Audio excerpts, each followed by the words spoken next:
l'État d'Israël, Tsahal, l'armée de défense d'Israël, avec les forces américaines de manière conjointe, ont lancé une opération de grande envergure qui s'appelle en français le rugissement du lion. L'opération est la troisième phase d'un processus que je vais un petit peu rapidement vous expliquer.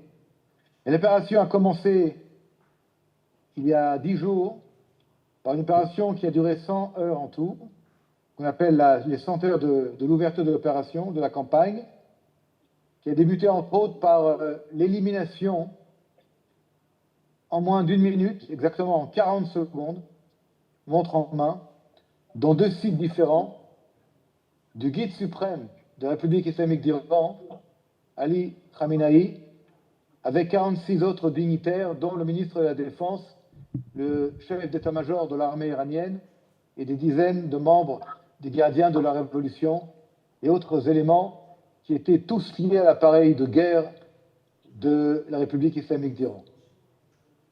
Je veux vous dire, mes chers amis, c'est que depuis la révolution islamique qui a été déclarée en 1979, il y a 47 ans, le régime des mollahs et des ayatollahs a déclaré qu'il voulait la destruction physique et totale de l'État d'Israël.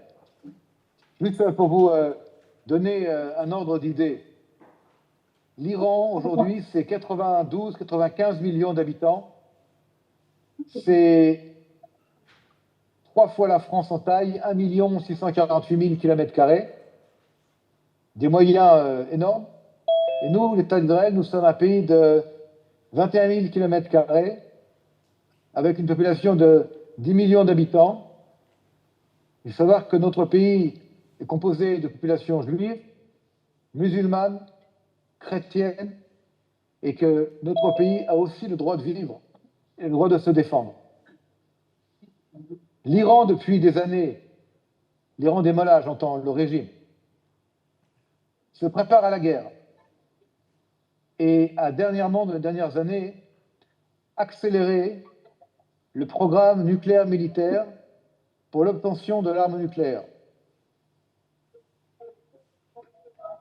En juin 2025, il y a du bruit, en juin 2025, dans une guerre qui a duré 12 jours, ça, l'armée de l'air israélienne, en conjonction, après le début de l'opération avec l'armée de l'air américaine, a lancé l'opération qui s'appelle en hébreu Am Kelavi, qui veut dire en français le peuple comme un lionceau. Cette opération avait pour but unique et central, non pas le régime lui-même, mais d'empêcher l'Iran, mais l'empêcher d'Iran, des mollahs, d'obtenir la bombe atomique. Maintenant, je vais vous dire quelque chose de très précis, qui n'est peut-être pas très connu dans la presse africaine. À l'époque où nous avons frappé, dans une frappe surprise, le régime des mollahs était à la veille de fabriquer entre 9 et 15. Nous sommes préparés à un possible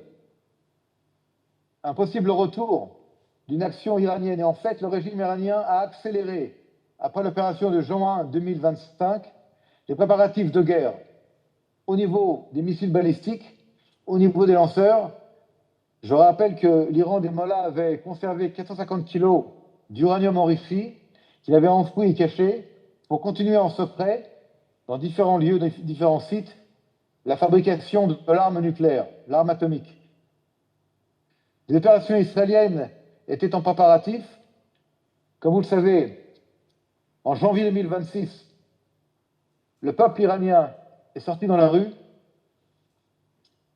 pour s'opposer au régime des mollahs. Il y a eu entre 30 et 50 000 morts, les chiffres ne sont pas très clairs, qui ont été massacrés en l'espace de 2 jours, à peine, le 8 et 9 janvier 2026, par les forces paramilitaires du régime Basiji et par les gardiens de la Révolution. La troisième phase de nos préparatifs contre le danger existentiel du régime iranien était de lancer une opération conjointe qui a été préparée en amont, évidemment, avec CENTCOM, qui est le commandement central de l'armée américaine, au plus haut niveau, et des centaines d'avions de combat israéliens, plus des avions placés par CENTCOM durant les semaines qui ont précédé l'opération et l'arrivée de 2 forces aéronavales avec 2 porte-avions, le Gerald Ford et le Abraham Lincoln, ont participé et continuent à l'heure où nous parlons à participer à l'opération. L'opération aujourd'hui a 3 buts. 3 buts principaux et prioritaires. Le premier but prioritaire et principal est la destruction totale du potentiel militaire nucléaire iranien, que l'Iran ne puisse pas en aucun cas fabriquer une bombe nucléaire, qu'elle ne puisse pas agréger l'uranium enrichi avec ce qu'on appelle la ceinture explosive fabriquée différent qui, avec l'uranium enrichi, devient un engin nucléaire. La deuxième priorité, c'est la réduction, si on peut, l'annihilation du programme balistique, de missiles balistiques de moyenne et de longue portée. Des centaines de launchers, de lanceurs de missiles ont été détruits dans des opérations conjointes américano-israéliennes. On parle au moins de 70% des lanceurs, peut-être plus encore, qui ont été détruits. Il y a encore des missiles qui sont toujours enfouis et cachés dans différents endroits. L'Iran est très grande, très vaste. Nous devons continuer avec du renseignement précis, tactique et micro-tactique, à voler dans le ciel iranien et à détruire ces sites de missiles qui sont très souvent cachés, enfouis dans des bunkers souterrains. Nous devons également continuer à détruire le potentiel de drones qui existent au sein de la République islamique d'Iran, qui sont utilisés aujourd'hui pour frapper au-delà de l'État d'Israël 14 pays riverains, dont les pays du Golfe. Et nous voyons qu'il y a du côté de la République islamique d'Iran une volonté de régionaliser le conflit, d'impliquer des pays qui n'ont rien à voir avec le conflit et de créer une sorte de chaos à la fois géopolitique et également d'entraîner l'Europe et d'autres pays dans une guerre économique et du pétrole. En bloquant le détroit d'Ormuz, par exemple, la République islamique essaye de mettre pression, de faire pression sur les transports de carburant, hydrocarbures, qui passent à peu près 30% du carburant mondial passe par le détroit d'Ormuz pour créer une crise économique, une crise financière et par là essayer de sortir de cette situation. Que veut la République islamique d'Iran alors où nous parlons? Elle veut à tout prix rester au pouvoir. Le régime en place veut à tout prix rester au pouvoir et tout est bon pour lui pour rester au pouvoir. Tous les éléments qu'il peut utiliser pour rester au pouvoir seront utilisés. Du côté américain et du côté israélien, nous continuons une campagne, surtout aérienne, avec un plan d'action extrêmement précis, avec un déroulé d'un plan extrêmement précis, avec des buts où nous visons à la fois des objectifs militaires. This part of the Q&A with the Senegalese media, I will try to answer questions that are more relevant to the bilateral relations and to the situation here in Senegal. And I'm happy that you get a good picture from Colonel. I got a question now about the bilateral relations between Senegal and Israel. So all in all, I would say that the relations between our countries are going well. Like in every relationship, we have better times and times that we need to have a few challenges. And I think now it's a time that in the relations we have a few challenges, but we also have opportunities. I will begin with the challenges and I will go to the opportunities. As you all know, in the past 2.5 years, Israel was under a war. It started in October 7, 2023, when we had a terrorist attack on our land. and from there we went to an operation in Gaza, and this operation evolved to a war that actually Israel was fighting in 7 fronts. So the challenges is obviously how do you work with Senegal in this time of war, and we find our own ways and our own bilateral bridges to work together with the Senegalese government. I will mention, of course, agriculture. We have Israeli companies that work here very well in the agricultural sector. It goes to irrigation and water management and so on. Obviously, we are looking also on different sectors like health and education, and I guess everything that Senegal government is looking for these days. Israel has some experience that it can share with the Senegalese government. I will tell you something that might come as a surprise. I get so many support messages in my phone and letters and emails who support Israel in these days. It was in the past as well, while we had the conflict in Gaza, but nowadays, when the war in Iran is the major thing, I feel the warmth of the Senegalese people, and I feel the support by all those messages, and I would like to send my appreciation through this channel. Je vous l'ai dit, les missiles, les munitions, les radars, les forces antiaériennes. Aujourd'hui, on pourrait dire que l'Iran est presque aveugle.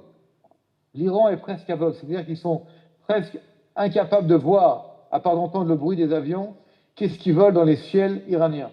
Nous avons un contrôle quasi total du ciel iranien. Ce contrôle quasi total du ciel iranien nous permet de frapper des objectifs et des sites militaires, sécuritaires, industriels, militaires, sans qu'on ait la menace d'être frappés ou attaqués par des missiles antiaériens.